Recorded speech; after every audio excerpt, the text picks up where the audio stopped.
Xin chào mọi người đã trở lại với channel của hội game.net và hôm nay chúng ta cùng đi tìm hiểu xem những điều bí mật ở trong Liên Minh Huyền Thoại là gì nhé. For the cheapest LOL skins, visit skinsforlol.com. Hey guys, what is up and I welcome you to a new episode of League of Myths. As always, make sure to stay tuned to the very end for another Phoenix giveaway. But without much further ado, let us jump to the first myth. This one submitted by Leonard. Can Draven catch his axes while he is in Zanya's form? So this myth is of course pretty straightforward. We all know and love Draven for the fact that he's such a fun character due to the fact that every time you throw your Q at an opponent, it flies back and you have to catch it in order to throw it again. But can he catch it while he's in Zanya's? So as I throw the Q onto Cho'Gath, I pop the Zanya's, the axe goes right to my initial location, and while I'm in the Zanya's form, he catches the axe. As you can see, it is still spinning in his arms. The next myth submitted by Fabian on Twitter. If Trundle uses his ultimate on a DC target within the base, does he get the base stats? Or does he get a percentage of the roughly 1000 armor and MR due to that player being DC'd? So if you are unaware, when a player disconnects or leaves the game, after about 30 seconds they automatically get about 1000 armor and MR. This is to make it so that you can't simply just walk in and spawn kill them and potentially farm off that champion. And Trundle's ultimate takes 40% of a target's armor and MR. So does it take into account the extra 1000 armor and MR that you get from being DC'd? In order to test this, I of course walk into the Gragas, pop my ultimate flash out before I die to tower, and looking at my armor and MR, you can see it is jumping up significantly. Which means that you take a percentage of even the extra 1000 armor and MR, and not just the base armor and MR of what Gragas would have at this level. The third myth submitted by Nice99. If Braum W's on an ally who takes Thresh Lantern, does Braum follow them? So for this one, there are two test case scenarios. The first one is Braum using his W, the leap, after the ally has clicked on the lantern. And just as that happens, I use it and you can see that Braum jumps to wherever her location was midway through the flight as I use my W. But what if Braum uses his W just before the ally takes the lantern? Well, as that happens as well, this time Braum just simply goes to their initial location, but he never fully follows them. The fourth myth submitted by Ascend. Can Alistar ult out of Yasuo's ultimate while he has him in the air? So if you don't know, tenacity does not reduce the duration of knockups, because being knocked up is a special kind of crowd control, nor can you necessarily cleanse or Q assess it. But since Alistar's ultimate removes CC, does it apply to something like Yasuo's ultimate, which is kind of like a knockup? And just as I use the Q and knock him in the air and pop my ultimate, Alistar uses his own ultimate and gets right out of it. We tried it again another time, this time letting Alistar wait a bit before he pops his ultimate, just to make sure Yasuo actually has him in the air, but the exact same thing happens. So it does seem like Alistar can use his ultimate to get out of Yasuo's ultimate that keeps him in the air. And the final myth of this episode by Gustav. Is it possible to spell shield Twitch's E ability, since it is kind of unique? The reason I want to test this one specifically is because Twitch's E does activate based on the stacks of his passive, and his E does go through things like Yasuo Wall, as we tested it earlier, so it does act in somewhat of a unique way compared to most other skills. And normally you spell shield projectile type abilities, for example Twitch's W. All these reasons are why I wanted to test this one specifically, and as we finally go into the test case scenario, I put the max stacks of my passive, and as Sivir pops her spell shield, I pop my E and it does absorb it. Alright guys, that does mark the end of this episode of League of Myths. If you did enjoy, please don't forget to throw in a like, and you can also submit your own myth down below in the comments or on my Facebook fan page RedMercyLOL. Or you can tweet at me at RedMercyLOL and also submit a myth. But on to the Phoenix giveaway. First, I want to congratulate David Araki for winning last week's episode. But this week, I will be giving away the Phoenix Nasita and Dimora, their famous mouse and mousepad. I've been using the mouse and mousepad for quite some time and it's just awesome. So in order for one of you lucky people to have a chance to win, all you have to do is simply like this video, follow myself and Phoenix on Twitter, and simply tweet at myself and Phoenix saying why you want to win, making sure to include the hashtag PhoenixRedMercy. And in a week's time, I will pick a winner and announce it in the next video. Good luck to everyone entering. I hope you enjoyed this video and I hope to see you next time. Peace!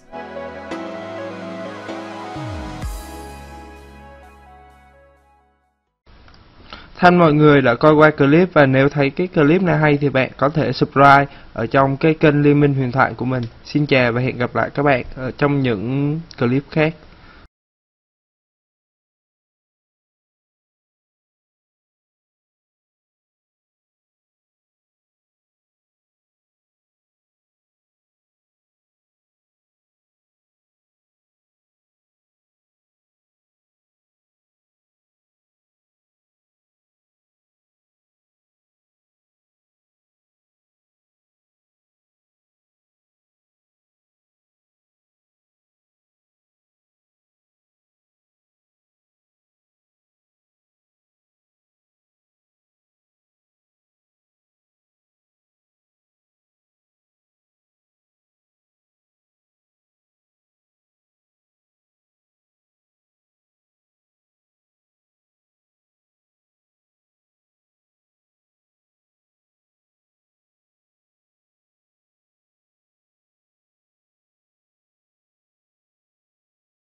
Thanh mọi người đã coi qua clip, và nếu thấy cái clip này hay thì bạn có thể subscribe ở trong cái kênh Liên Minh Huyền Thoại của mình. Xin chào và hẹn gặp lại các bạn ở trong những clip khác.